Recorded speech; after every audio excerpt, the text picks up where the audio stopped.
No, don't worry, Tupac. Your secret is safe with me. Hi, everyone. Welcome to Clown Clowning Clown Clown. We did it. We did it. I saw you in the comments. You wanted it, and we did it. It's Clown Clowning Clown Clown, where we take a look at every clown to leave the Kickstarter space, and also all the board games as well, because surprisingly, there aren't that many clowns for funding. There aren't that many clowns. On Clown Starter, Game Clown, or Backer Clown, I haven't, I've been doing this for a while, and I haven't seen a single clown. Artie is yelling, though. He wants to be on camera, don't you? Look at the, yeah, you do. Yes. This is the best content you're going to get. You might as well end it now, because the games this week, well, they're not good. They're not good. Yes. No, good. Ah! Oh, come on. Sit with your papa. Sit with your papa. Sorry you had to see me like that. But yeah, thanks for tuning in. Doesn't look like it's going to be a good week, but I'm willing to be surprised, right? These are just from my initial first impressions, which are always right, but sometimes they're wrong. First off, I want to thank everybody, all my patrons. We don't have any new patrons signed up this week, and that's okay, because I wanted to thank all of my existing patrons for supporting the channel. Everybody who tunes in, likes, and subscribes really helps the channel a lot, helps it grow, so keep doing that, and let's keep growing. And let's get me a silver play button, please. It's the only thing I'm thinking about, and I'm so far away. No, I just really appreciate everybody who consistently supports the channel. Like, you're all incredible. You're all incredible people, really. Like, I recognize the amount of effort that it does take to pull the trigger and say, like, yeah, I'll throw some money your way, and like, it is absolutely always received and appreciated. And even when I'm in the weeds with like a bunch of stuff and jobs going on, I just like appreciate it to the bottom of my heart. You're awesome. Okay, let's get into the week. Enough with the mushy stuff. Let's get into the monster stuff. And this one isn't funding, and it probably won't fund, right? Like, judging by where it is, maybe it will have canceled by now, but you know what? We're still going to cover it this week, because there are a bunch of other games that have funded that are probably worse, and because of this tagline: a standalone, not a CCG, deck construction and queue management monster taming game. And I'm very, very intrigued by this sentence, and I love highlighting things that aren't CCGs. I see so many CCGs starting, and then they have so much money strangely funneled into them, and I think, well, I don't want that. I want the alternate, and this is that. So I'm excited to check it out and see what it is, and just for our own education as board gamers, because it's probably not going to fund. Let's be real. I'm still intrigued. Let's see what it's all like. The premise is, I mean, it's Pokemon. It's Pokemon. Sorry, it's MonstaTama. You're taming some monsters. They're called monsters, which I don't know. On another day, I may not find that annoying, but today I do. In their shelter. All right, you know what's growing on me? Keep making words look stupid, and you'll get the seal of approval. On your journeys, maybe your journeys. See, because this is interesting. It feels like it takes place in 2 rounds, or it feels like you have a drafting game, and then you go away, and you play your own little solo game. That's what the video kind of got me. But so after the draft, players will have 15 to 25 cards. You will choose 10 of those that you will encounter this round. That's cool. Build synergies in your selection so you can effectively tame monsters. I like this. I mean, like, I like this as a concept.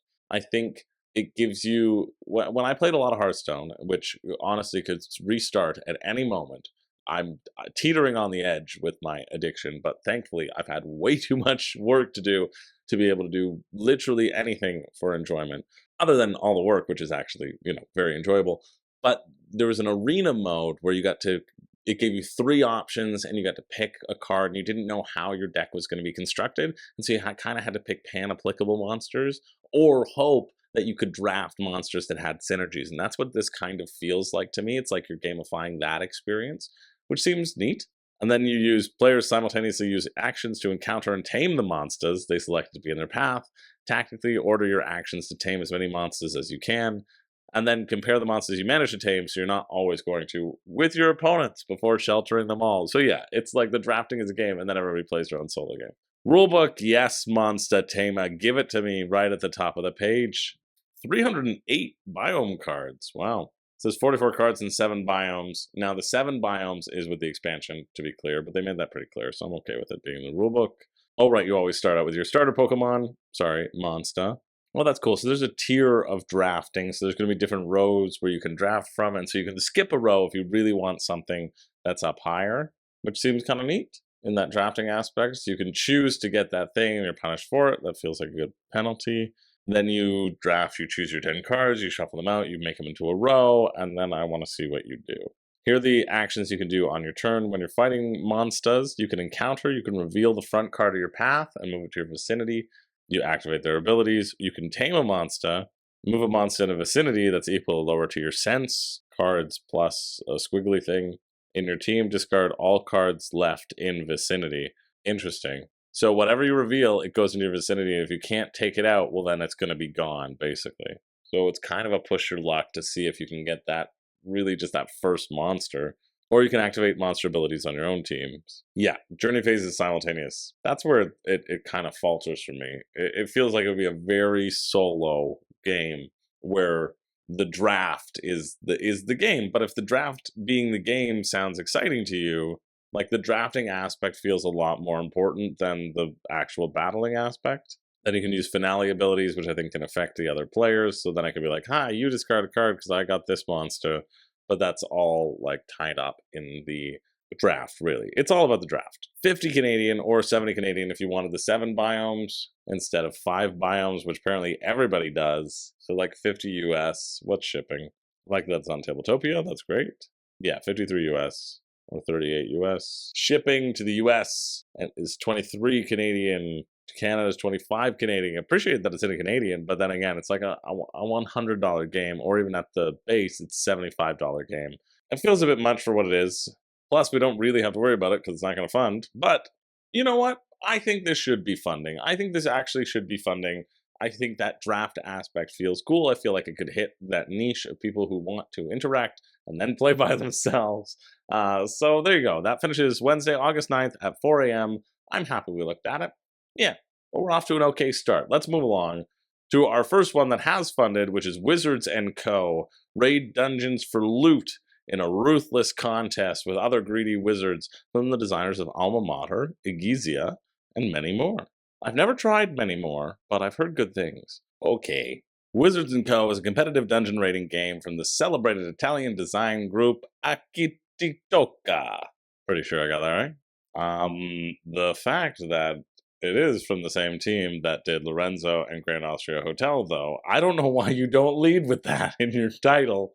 Is Alma Mater and Igizia the ones that you want to highlight here? Retail price, £30, $38 US. Kickstarter price, okay, £24, $30 US, $8 US discount, it's like 12 Canadian, so 41, I hope. The shipping is $13 Canadian. Let's see. Here's how. How does it play? Good question.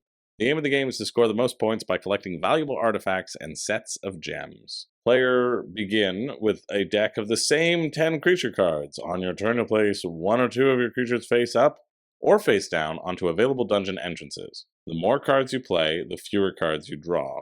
Interesting. I'm going to need a rulebook on this one. Each dungeon has a different thing, and then you do battle. When all available dungeon entrances are filled, a battle is resolved. A creature effects are triggered in clockwise order. For example, activating clockwise order, the green player's Fire Imp will collect 2 cards, because that's their ability, and then the red Bugbear will eliminate both adjacent imps, and then the blue imp doesn't get to do anything, because they are dead. Finally, the player with the highest total creature strength in the dungeon chooses one of the 2 artifacts, and then the second highest gets the second. Alright, that seems pretty simple. I would love to read the draft rulebook, yes please. But that seems fairly simple. Alright, so each player does the same thing. Each player will place something, will draw cards depending upon the number of cards that they placed. So this is, if the player had no cards and couldn't do anything, then they just draw 2 cards, because you would skip your placement phase. Or if you just play 1 card face up, you also get to draw 2 cards. If you have 1 card face down, or 2 cards in different dungeons, you get to draw 1 card, because the face down is revealing. So it's a bit scarier, I assume. 2 cards in the same dungeon is 0. And generally your hand is going to be around 2 cards because first player and second player would start with 2 cards, and then third and fourth get 3 cards. So like you're going to be dealing with a minimal amount of cards as you draw these cards from your deck, and you all kind of have the same deck, but the different monsters that come up are going to be different. Then when there's a battle, like we talked about earlier, that's high strength, and then you take back your creatures from the dungeon, put them face down under their creature deck in any order you like. There are no discard piles in this game. So when they go back in, they just go at the bottom of the deck. And that's the same thing when they're eliminated as well. That clarifies a few things that I was thinking about. This seems fine. Shipping will be £9 to the USA. Was that it? Is that it? And it was £8 from retail? Right, come on, please tell me it was. £6 difference in retail, and then it's £9 to get to the US. So you're paying £3 for those extra little cards that you'd add in. Or you can just wait for this to be at retail. But you can also add in additional games per extra kilogram, it says right there. £12, that's like $20 to get to Canada. No thank you. This would be a $60 game. It feels like a $30 game, right? Seems okay, but just like doesn't get me that excited. However, that does get you excited. Well, check it out. That finishes Wednesday, August 9th at 8:28 a.m. Let's move along to Baron von Zom's Dice of the Undead. Baron von Zom and his undead underlings are hungry to open the portal to the dimension of the living and to fill their bellies. They need your help.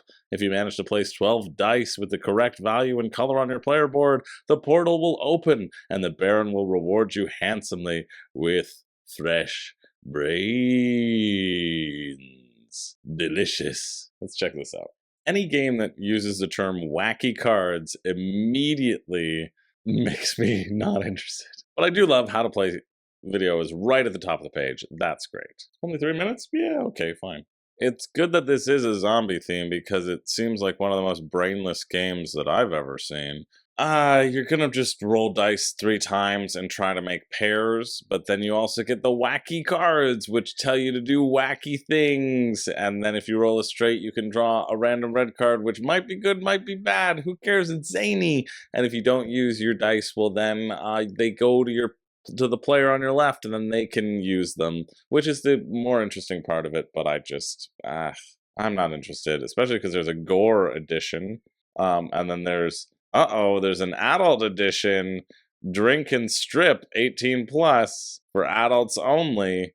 I think if you want a dice game that's for adults, well, you know who to call. Devilish Dice! Yeah, I appreciate you have the rule book, but the how to play was more than enough for me, and supremely uninterested for this one. But if you are, well, check it out. That finishes also on the 9th at 7 p.m. Let's move along. I'm going to get more and more harsh. You know, we've gone through almost 1,400 games here over the last 2 years of Crowdfunding Countdown, and I think my nice Canadian sometimes comes out, and I need to be aware of that, like, if I say, yeah, it looks okay, or like, oh, it looks good, people might say, well, Chris said it looked good, so I'm buying it. And I'm trying to be aware of that moving forward. So let's get ready to be harsh. That's what today's about. Or maybe today's just harsh because none of them are good. But we'll check it out. Let's move on to Tasty Card Game Cooking Noodles. 2 to 4 players, card game, noodles, ingredients, and Chinese specialty seasonings to choose from. Yum! Create your favorite noodle combinations. Whoever scores 7 food cards first wins the game. We've got food cards and fridge cards. Food cards you're going to use to score, to create a matching symbol, and then fridge cards will allow you to do zany, wacky things. The game objective, build a tableau of food cards that scores 7 points. Cards must share a symbol on shared sides, so that's how you can connect with each other, so you can create a palette, creating a nice flavor profile. Okay, green cards always score 1 point. Noodle cards don't score, besides the first, so you can't... Okay, I'm sorry. But have you ever had a dish at a restaurant that's too many noodles? No, I don't think so. Give me that ramen. Give me that double ramen packet, baby. I don't want the broth. I don't want the leek. I want the noodles. And the fact that they don't score besides the first makes this highly non-thematic. It should score double, triples. Triples are best. However, seasoning cards score 1 point when they're placed near a noodle. Okay. You can choose 1 from 4 possible actions. You can draw cards, you can play a card to your tableau, you can pick a card from the fridges, or you can donate to a fridge. Play it on either side of your panorama. sharing a symbol. You can donate more cards than in the fridge for a benefit. Don't know what that, still don't know what that means. I mean, I assume you just trash cards, but then what happens when somebody uses those fridges, you know? Oh, I see. Okay, that's what that means. So in order to use the fridge card, you have to donate the cards, right? And so we would start by donating 1 card and then donating 2 cards and then having to donate 3 cards, right? I think that's what that means. So you can throw away cards, but it's going to get more and more expensive as it goes on. All right, I like that. End of game, get to 7. $10 US. You know what? I'm here for it. 100% here for it. Or the standard edition, 12 US, because the early bird pricing is no more. 12 US, 16 bucks Canadian. Yeah, that's nice. What's the shipping? You know, this is a game that knows what it is. So many of these games would charge you 20 bucks for it, and it's not doing that. But where's the shipping? Where's the shipping? Oh, here it is. Perfect. I was going to be mad. $5, 6, 8, or 12. It would be $6 to get to Canada, so like 22 after shipping. You know what? 12 bucks for a tableau builder that seems fine, and it doesn't seem horrible. I really like the cascading nature of the fridge cards. That's really turned me around on the game. It has. So yeah, this one seems decent. I know I was going to be said I was going to be harsh. I mean, it's not something I'm going to buy, but if somebody pulled it out and said, I like this and I want to play it, sure, into it. Anyway, that finishes Wednesday, August 9th at 11:26 p.m. Let's move along. This is on GameFound. It is interesting to me.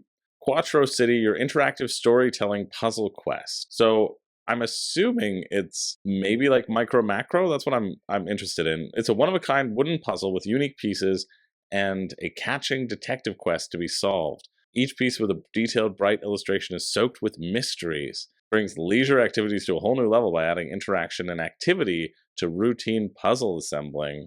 I'm very intrigued by this. I'm sorry, I do need to pause this video here because it does say, "Hi, I'm the detective who will try to solve all the crimes." Every single one of them. It's on my plate. Friggin' Hitchcock and Scully are not pulling their socks, so I'm going to be the one to solve all the crime. I just thought that was funny. Also, we're going full screen for this. This guy, Samuel Mueller, we're not supposed to trust him, and I may not be able to follow that brief to the letter. For Samuel Mueller seems like a very trustworthy person, and honestly, a character who I would steal and put on this episode if the voice acting wasn't already phenomenal. Try to solve all the perpetrators. What did he say? Try to find the perpetrators if you dare. You know who Samuel is. Samuel's the guy who's hidden all the rule books on all those campaign pages that don't have them. That's Samuel. This seems really cool, and then you scroll down here, and this Quattro pack is $149, and I immediately have zero interest in it. Because this is like Chronicles of Crime meets Micro Macro meets a puzzle, which seems really cool. Because you have this app, and you're going to go through the app and see everything. And now, okay, you can get for $69 the first part of this quest, but it's giving you like a quarter of the map. That's what it says. This full map gives you a full quest, and it's just like, I understand that it's a wooden puzzle and it's premium. I wish it wasn't. I really wish it wasn't. This is where premium kind of kills the accessibility of the game. You know, because it is wood and it's like hand cut.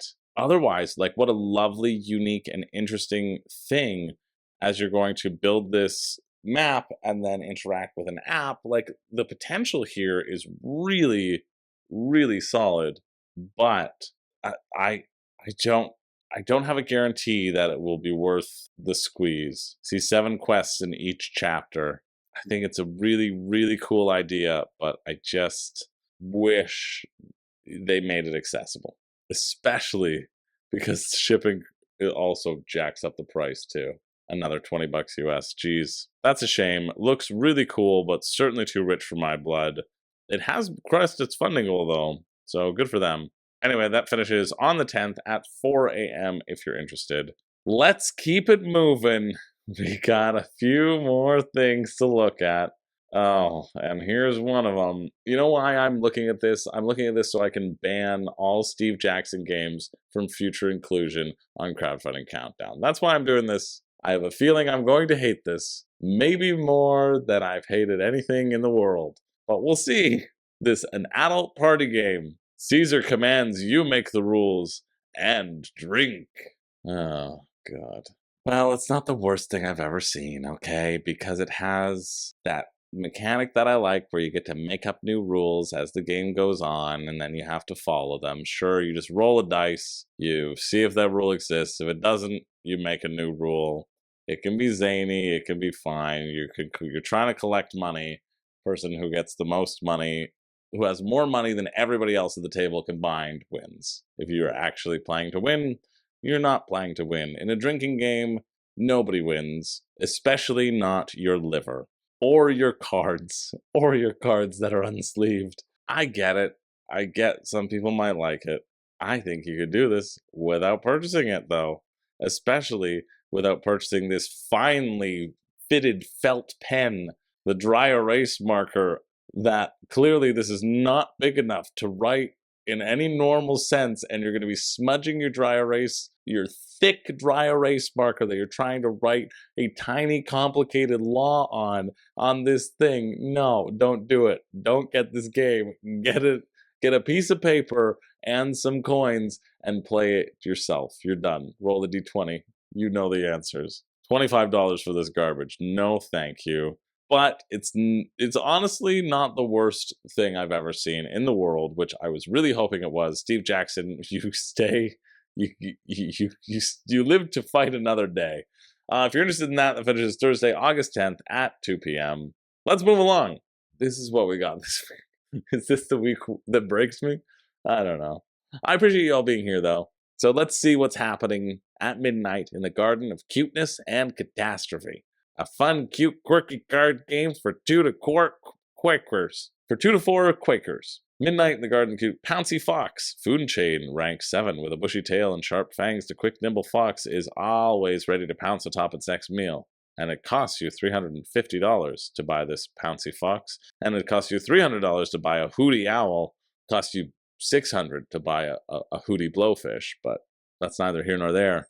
Oh yeah, I've seen this guy before. He's made a bunch of small container card games, and he sells them all the time on each one of these things. Any one card game can get you $22. This is a new one, which oh, I guess that was it. I guess that was it. All right, I'm done. The fact that your card rating is hidden in the card text when it's a card game and like kind of a trick-taking game is the silliest thing I've ever seen in my life. Otherwise, it's just a regular card game of drafting the cards that you want. You get to draft them first, and then playing matching sets. So you can play, if you have two foxes will beat any one thing, right? If you have three foxes will beat any pair that's been played. And so you're trying to draft these sets so that you can then win the tricks. Doesn't seem that interesting to me, but if you wanted a bunch of little card games, check this out, because there's a bajillion of them, and we've covered a few of them in the past. They've all, I felt, been around this level, though. So there you go. That finishes Thursday, August 10th at 2:36 p.m. Moving along to this, it seems like a war game, so might not be my speed. But let's take a look, because it's such a weird week. Anyway, Blitz in the East, the Russian campaign, 1941 to 45. If that title doesn't tell you war game, I don't know what will. Relive the Russian campaign. Blitz as the Axis to defeat the Soviets. Hold on as the Soviets to slowly overwhelm the Axis. The Axis, they were the bad guys, right? They were the bad guys. I'm glad we're leading with them as the people who you can play. And if you're like, no, history is written by the leaders, well, remember that Hitler was part of the Axis. So yeah, they were the bad guys. They say it's a game for all to enjoy, but it is not a game for me to enjoy. Although they do say it's only 8-page rule book, so that's good. That whole video, I don't know what's happening this week. I really don't. But the whole video was somebody talking as if they were announcing the final showcase prize for The Price is Right, and just describing the dimensions of every piece in this game. Is that a thing in wargaming? Is that something that you look for? Because all war games are the same. You're like, What's going to make it different? Well, our chits are 2.8 millimeters on this beautiful, luxurious board depicting artwork with one hex representing 100 kilometers on this 68 centimeter by 39 centimeter board. I don't know if I got those correct. And it seems like it matters. 79 euro, like $116 Canadian. I know this isn't for me, but let's see. It's easy to learn and it's hard to master. The fact that you can get to 161 attrition hex markers, I don't know. I don't know if we want this. I guess the dimensions are important, right? Because war games do sprawl so much. So I understand. Maybe that's the reason why I had to highlight it. You've been bragging about your rulebook. Let me know where it is. Sometimes I hope it isn't there. Sometimes I hope that I can just do what so many other people do. Click here to weave the draft of the rules. Okay. Where is that? Halfway down the page? Yeah. This is not 8 pages, is it? This is 14. For proficient players, each turn takes approximately 20 minutes to complete. So you're just sitting there for 20 minutes while your opponent just does stuff? Oh my dog.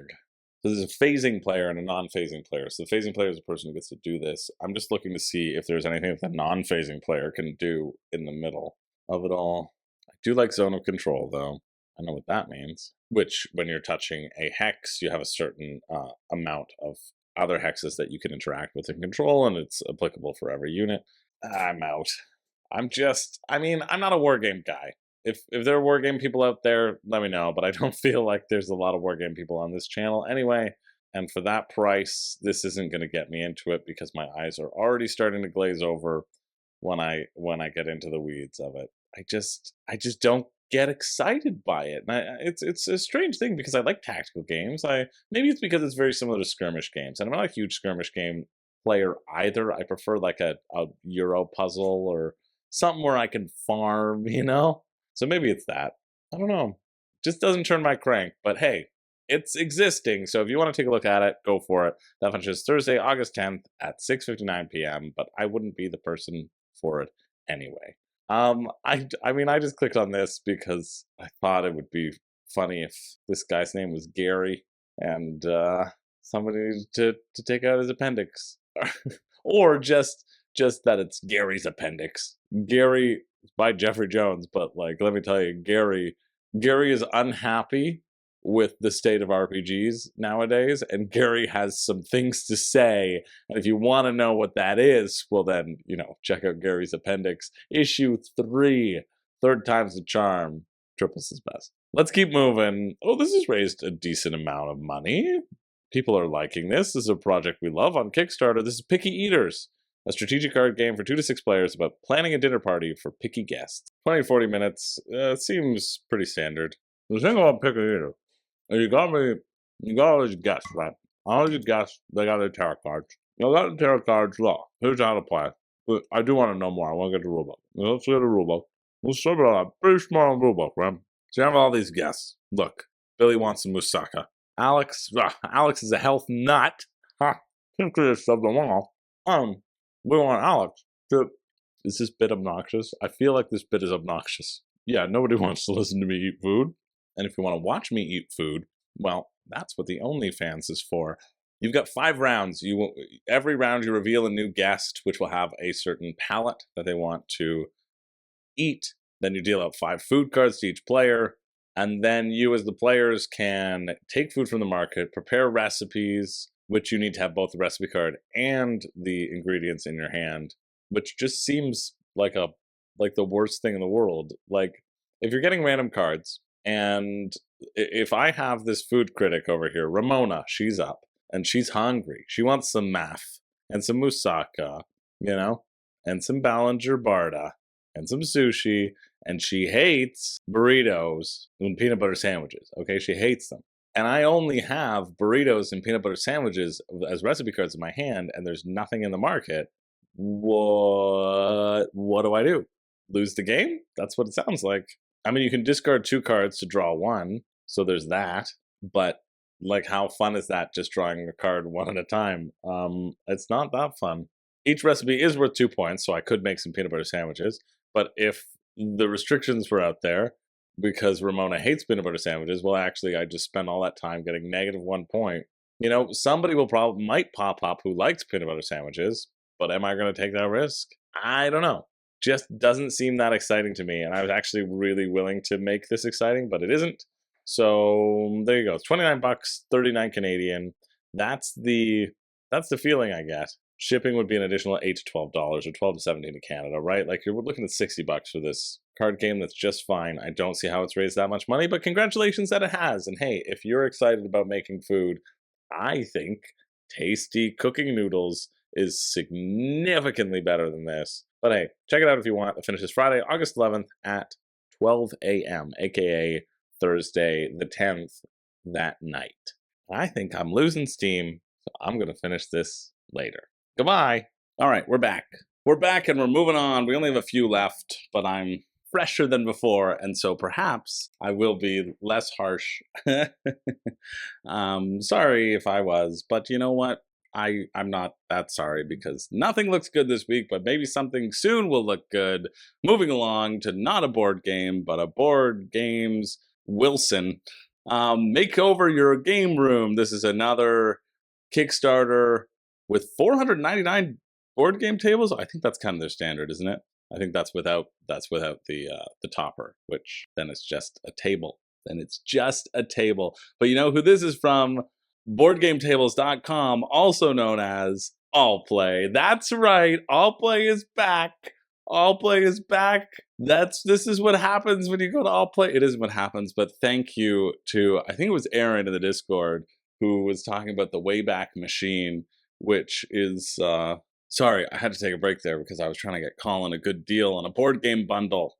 It's probably all gone now. Anyway, thanks to Aaron who looked at the Wayback Machine and made it so that allplay.com is truly here instead of this horrid abomination. Oh, and they've changed it. They've even changed it now to allplay.com. It's no longer Let's All Play. I mean, they spent the money. They might as well get the benefit out of it. But we know the truth.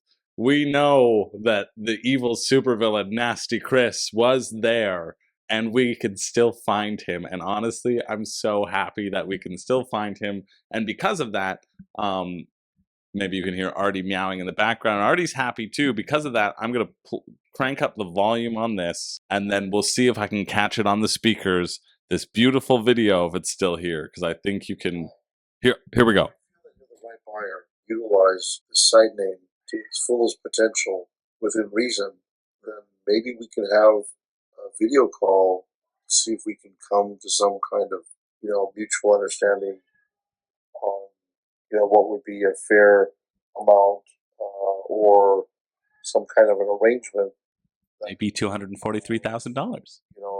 You to utilize the site name immediately, us to feel compensated appropriately, whether it be through a single one-time purchase, which is ideal, or maybe a structured payment arrangement that might span multiple quarters. And if that can be achieved, then we can immediately transfer the site name to you, and you can remit the payment the following day or start into some kind of payment structure. All right. Thank you so much. Oh, see, that's a different one. There's multiple versions, which we will be going to. I'm sure I'll try to get different versions. There was one where Nasty Chris, or evil supervillain, was even more magnanimous than he already is, with a nice payment plan. He said, listen, if you're just starting out on your business, maybe you don't want to pay me for this. Maybe you want to take a different domain and then try it out. And then when you get really successful, then I can extort you for this name that I just happened to scoop up and have been sitting on for years, hoping for a very easy payday. Yeah, I mean, the gumption, the gall, the goopery of that price. I don't think that's what they paid for it, but I just love it. I love it so much, and I'm sad that they definitely purchased it from this person for some amount of money. And I will never forget. I will never forget AllPlay. If you thought you could make this go away, you're wrong. The internet never forgets.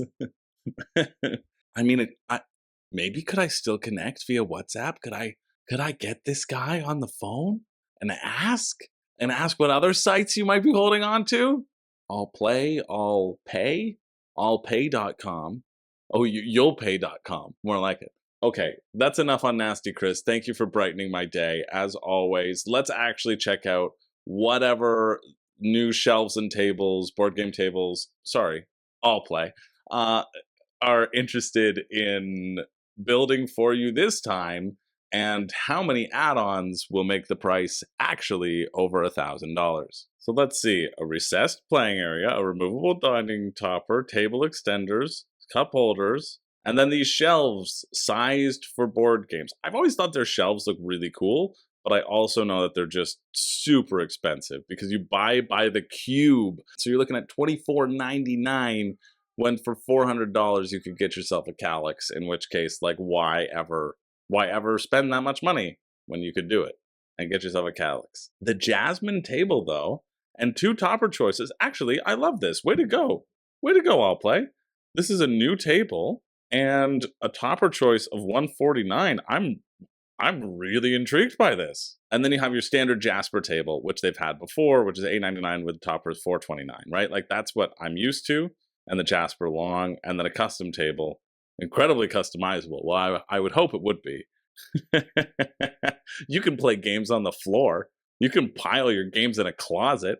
You can play your games on a folding table. There's nothing wrong with any of those things, you know? But maybe it's time to invest in furniture for your hobby, if you like it. I'm sorry, did they do their own home renovation show that's on the Dice Tower? I'm so jealous. How did these people get chosen? That's what I want to know. Dang, I didn't know about this. They opened it to applications, and you could have applied to get a complete makeover. We saw the before and the after, or maybe we did. I probably cut that out because I couldn't hear it. But then here's the new reveal. Get out of here! Yeah, like, come on. That was before. Give me my home makeover fantasies, please. Yeah, that's pretty nice too. Nice pot lights. It's a pretty cool shelf. I mean, we know it's a cool shelf, but I just think they're so expensive, right? You see this little modular thing, but each one of these cubes is going to cost you. That just doesn't make sense. I like the idea of these modular shelves and how they can fit together, but I just can't get on board, really. I do like the fact that you can arrange them in whatever orientation all your stuff is. Small, wide, large, and tall. So a large cube is $99, and that's just a bit bigger than a Calyx. A small one is $70, and what can you get a Calyx for at IKEA? This is in Canadian, remember. So $70 US, so this is IKEA Canada, and you can get a Calyx for $129 Canadian.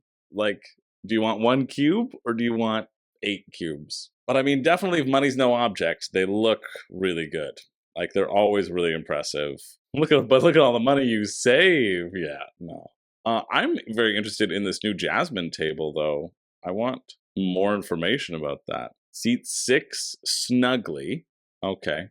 I wonder about the dimensions. Yeah, 52 inches, 134 centimeters long. So you get an extra 14 inches. That's something like this much more.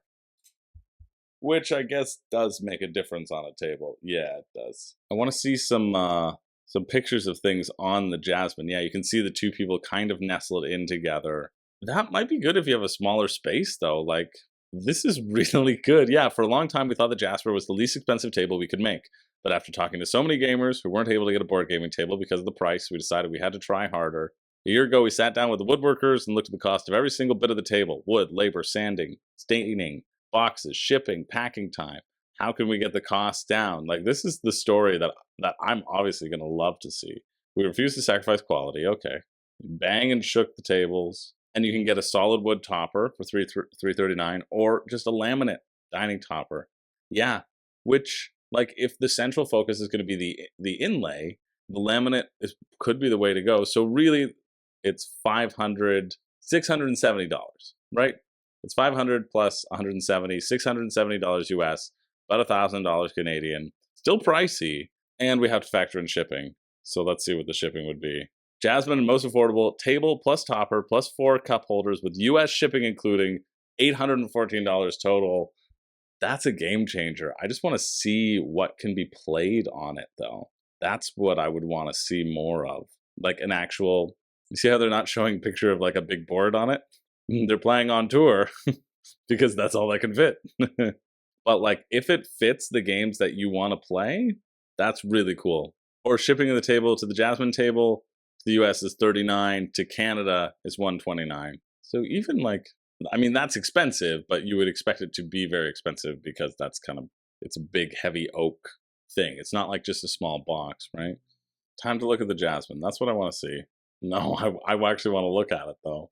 Yeah, definitely worthwhile. I love the goal. I love affordable, right? And it feels like we're getting in the realm where it might be a possibility for us cheapies to justify. But again, I would measure that 52 inches out. I don't have a measuring tape on me right now. So a rising sun board would be around 35 inches. So that gives you 17 inches on either side. So on both sides or on one side. So 8.5 inches. It's about 8.5, right? On either side. So it creates probably a little tightness around, like there's not that much space, but you can get a 6-sided laid board out on it, and if there's not too many bits around, or you have decent storage, you could potentially fit. It would be a bit cramped, but you could potentially fit, and you're not always going to be playing the larger games too, so yeah, cool. Anyway, if that interests you, check it out. That's cool. I mean, like, if it interests you, you can check it out, but you can also probably always get this on, the website to go to, allplay.com. But if that interests you, that finishes Friday, August 11th at 12 a.m. Moving along, we've got just a few more to cover. We've got Avant Carde, the Avant Carde art collecting deck building game. Collect art and get favors from patrons in this 30-minute card game for 1 to 4 players. That seems to be $20. Okay, have we turned a corner? I don't know, but we'll see. Cool, good video, good explanation. This is Uno, Solo Uno, the deck builder. And that's not a disparaging comment by calling it Uno, but that's to give you the sense that you're going to be playing this little game of Uno with yourself with the cards that you draw. Basically, the matching component of you start with 1 card, and then you have to either match its color or its number, right? Crazy eights. You got to follow suit, or you can change the suit if you have the same card. And so you play it all down in front of you, and that's how you determine how much money you have and how many cards you can then buy. The cost being listed on the number of the card. In addition, what's kind of cool is there's these little patrons that everybody will be playing with, and they just change the rule sets. So if you play a 4, you check out the 4s, right? They're all going to be associated with these cards, and they do something special when you play it down. Oh, look at that. It says it's Dominion meets Quacks with some Uno thrown in. No, I prefer my description. I think this is a benefit because also in the video they're like, listen, we find that some deck builders are hard for family and friends to get on board, and so we're trying to target an easier market while also including fun art. And I think it's really neat, especially $20 for that experience. Yeah, that might intrigue people. Or the Kickstarter edition, 5 metal change coins. Ooh, and then the patron, the Londoners mini expansion, which, if anybody's interested in this, that's obviously what they're going to get it. And a $3 print and play. Good for you. Oh, that's also cool. That's an amazing setup option as well. Great job, Avant Carde. Really, really lovely. 39 Canadian or 27 Canadian. Let's see what the shipping's like. And rulebook is here as well. Rulebook is a little bit down the page. I do want to know some things, so I'm going to check those things, and then I'll tell you what they were. Basically, the points. That's what I want to... Oh, you also get... Every time you create a good chain, you get points as well, which is kind of cool. It's a good thing to focus on. You get awards. When the awards run out, the game's over. Player with the most awards wins. Oh, okay. So some of these must let you draw cards, right? Like some of the patron powers must let you draw cards, and that's how you can chain things together, right? With 1 award, 2 award, 3 award, 4 award, afford. Yeah, simple. It knows exactly what it is. Shipping's $5 to the US. Great job, Avant Carde. If that feels interesting to you, definitely check it out. That's Saturday, August 12th at 1 p.m. I think it's probably one that I would find a bit too simplistic for my personal tastes because I like things on the higher complexity side, and so therefore wouldn't pull it out that much. But I love its premise. I love what it's doing. and it makes me very happy that it's done well, and great job. So yeah, what a great day. I stopped at the worst part yesterday. This is picking me up. Certainly better than Baron von Dice. Jeez. All right, let's check this out. A Slime Saga is a print-and-play solo board game where you're surviving exciting levels and conquer challenges as an elemental slime. As my favorite chaotic neutral Scott said, I'll probably say, it's $3. Do what you want. It seems fine. So I'm going to be harder. I'm going to be harder and more constructive on this, but I'll probably just say, it's fine. But we'll see if it's good or not. I mean, spoiler alert, it's not going to be good. A lot of these print and plays are just fine, and that's why I say, it's just fine, but it's also, a small price. The music of this video is just not Game of Thrones. Probably the closest you can get to be doing the Game of Thrones theme song without getting a copyright infringement. Oh, see, this one you're going to get chapter 1, but there's going to be a bunch more chapters. That's how they're going to get you. It's going to be actually a €15 game by the end of it. 3 playable elemental slime characters, unique items, unlock stretch goals. You'll need 2 6-sided dice, 1 pencil, printed and cut out markers, like tokens, a printed level sheet, a printed character sheet. A good mood and a thirst for adventure will help as well. Well, alrighty then. Here's a brief explanation of how to play. Survive through each level and biome. At the start of a level, you add map hazards by rolling a die. So that's the randomization there. Start with 2 health, 2 power. Roll to see what traps are activated for this run. You roll sometimes to move, sometimes to not. You roll to attack. You roll for traps. You get some items. It says, note, this is very basic. Well, it seems basic. It seems uninteresting. How about that? Sorry, Slime Saga. Just seems like there's not much of a point to it as you meander around and roll dice to see if you beat numbers. Doesn't really seem like you can chain things together. Doesn't really seem like you can combo much. You can just gamble for some stuff. Yeah, no. Not for me. But if it's for you, check it out. That finishes Saturday, August 12th at 3:20 p.m. Moving along. See, this is more on target with what the week has been. Moving along to Fortitude, a World War themed solo trick taking and right. That's a lot. Solo trick taking and right. Only $3. Come on, let's check it out. 16 months before D-Day, can you keep Germany from uncovering the Allied plan to invade Normandy? Yikes. Find out in this solo trick taker.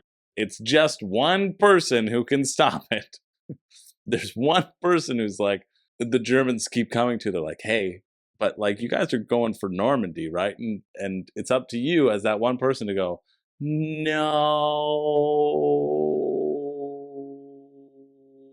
Okay, all right, we believe you. Whew. But how about, like tomorrow, are you going for Normandy? 9.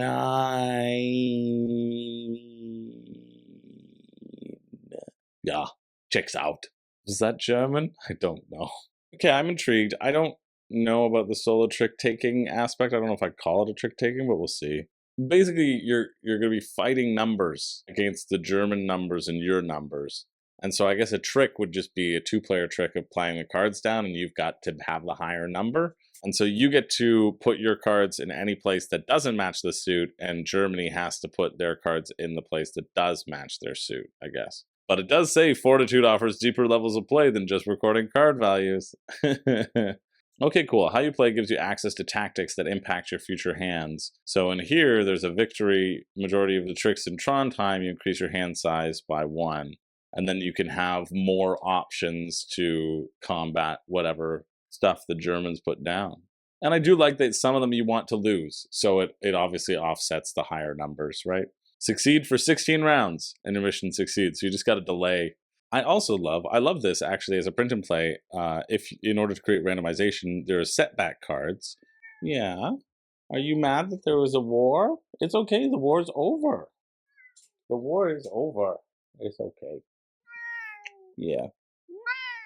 Yeah, the war's over. You're okay. And don't worry, Artie. They include these setback charts so you don't have to print out a bunch of cards. You could just potentially roll a dice or something like that. Isn't that much better? I think it's much better.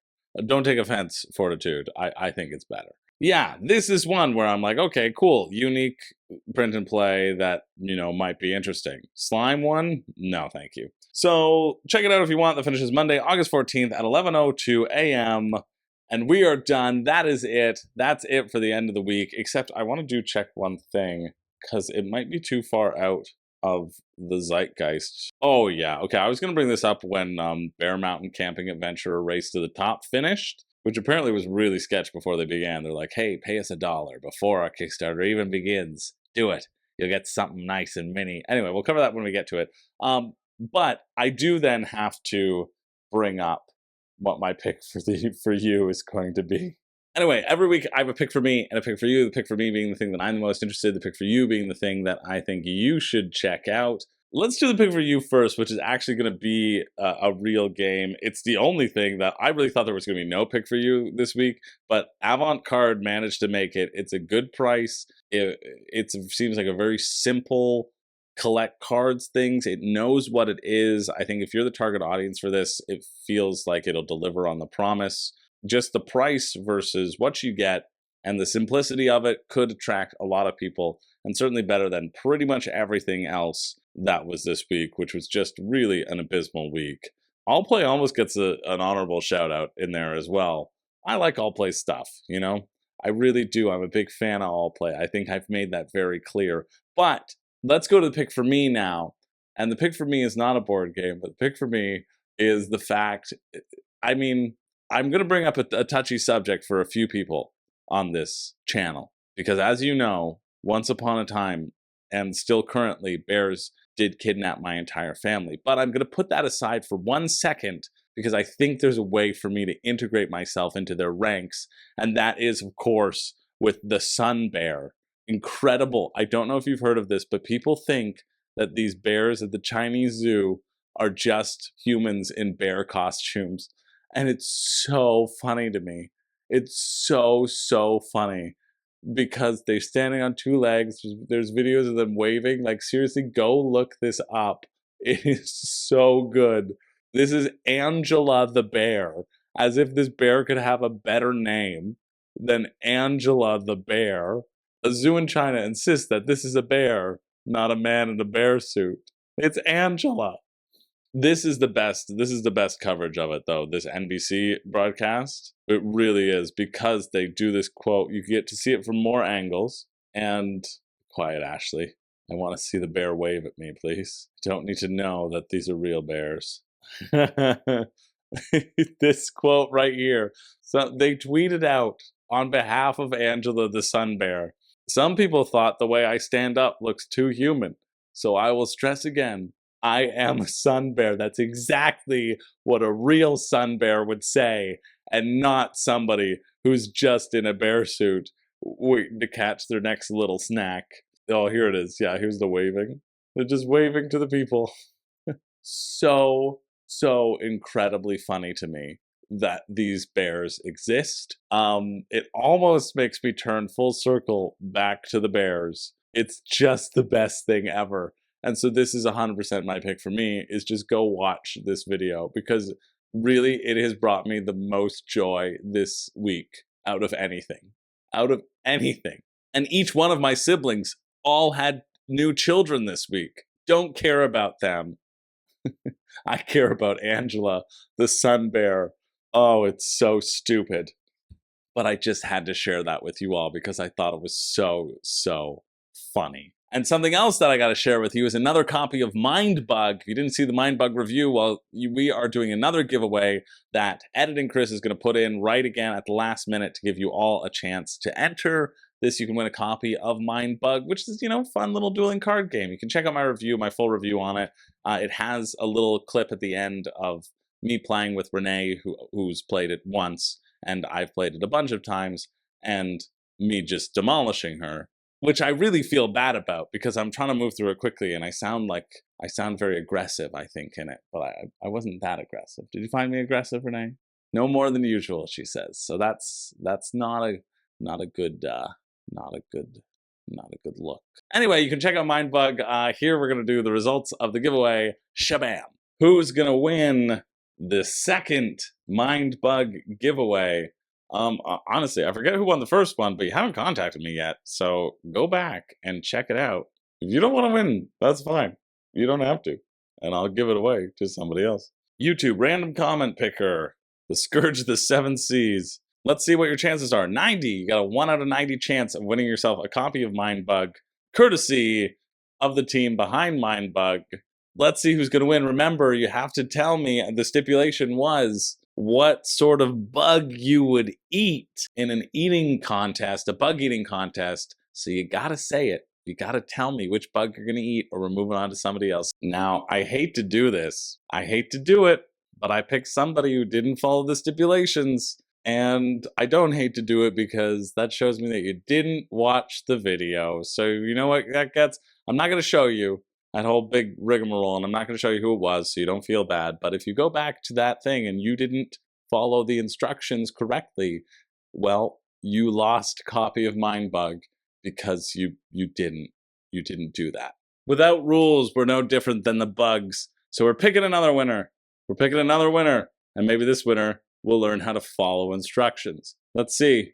Here we have TG. I think I know who this is, just judging by this avatar there, but TG says, yeah, I would just eat like a grasshopper. That feels a bit pointed. Every time I imagine eating something like a huge millipede or something, I immediately cringe, so I know I'd lose that mind game. I'm pretty sure I'd win Mindbug against Chris, though. Well, congratulations, TG. You have just won a copy of Mindbug. Way to go. Get in contact with me, or I'll get in contact with you. I am so thrilled that you did. That's fantastic. Congratulations. See, that's what you get when you follow instructions. When you follow instructions, your name gets pulled. Now back to past Chris. He's got some other things to say, probably. Wow, congratulations to that winner. I knew you had it in you. I do want to say that I have to highlight one comment on it, actually. And if I can get a third copy, I'm going to give it away to this person, because I think this comment is also incredibly funny and would have taken the cake. I pinned it. Storm D'Angelo 7577 says, Jeff lifts the lid off. The survivors gasp. In the back, someone vomits as I walk up to my position in front of my delicacy. I look and see the roasted body of Chris George, the biggest bug of them all. I stand there thinking, this can't be. I can't do this. But then a small bug crawls from the ear of the roasty, toasty Chris. It's quick, running right up my arm. Wait, is that a mind bug?